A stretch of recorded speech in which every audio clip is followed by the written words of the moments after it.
बाबा, सारे भाइयों को मालूम है कि मैंने ख्वाब देखा है। उन्हें कैसे मालूम हुआ? मुझे नहीं पता।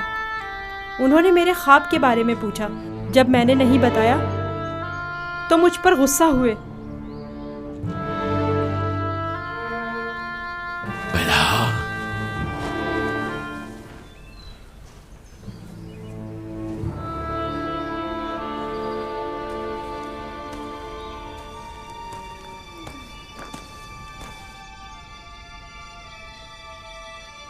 बेला, जी या नबी अल्लाह। अब तक 12 मैंने तुम्हारी लगाई बुझाई और कनसुनियों का मुशाहिदा किया है, लेकिन चुप रहा इस उम्मीद पर कि शायद इस काम से बाज आ जाओ और अपनी इस्लाह कर लो। लेकिन लगता है जब तक तमाम भाइयों को एक दूसरे के खून का प्यासा न कर दोगी, चैन से नहीं बैठोगी। मुझे नहीं मालूम नबी खुदा क्या कहना चाह रहे हैं। मैं बेकसूर हूँ। मैं कल रात तुम्हारे हुजरे में था। यूसुफ ने वही ख्वाब देखा और वही मुझसे बयान किया। मेरे और यूसुफ के अलावा कोई इस माजरे से बाखबर नहीं था। तुम्हारे सिवा कौन इस ख्वाब और इसकी ताबीर के बारे में सुन सकता है? मगर मैं कसम खाती हूँ कि कल रात में सोई तुम हुई झूठ थी। बोलती हो, तुम झूठ बोलती हो।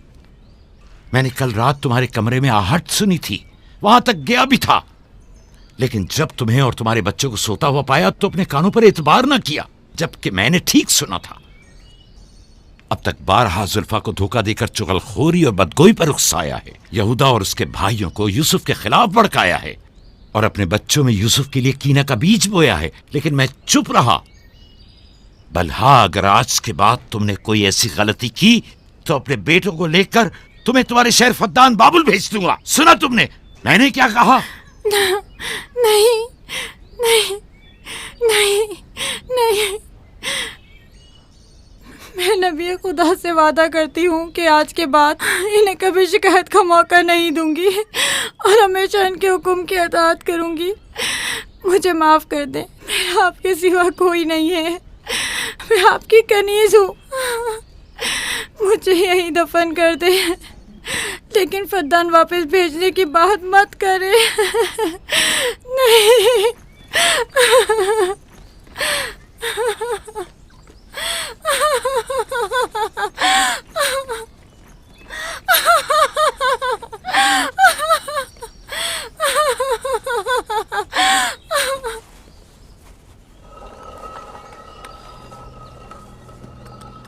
इसमें शक नहीं कि सूरज हमारे बाबा, चांद हमारी माँ, 11 सितारे तो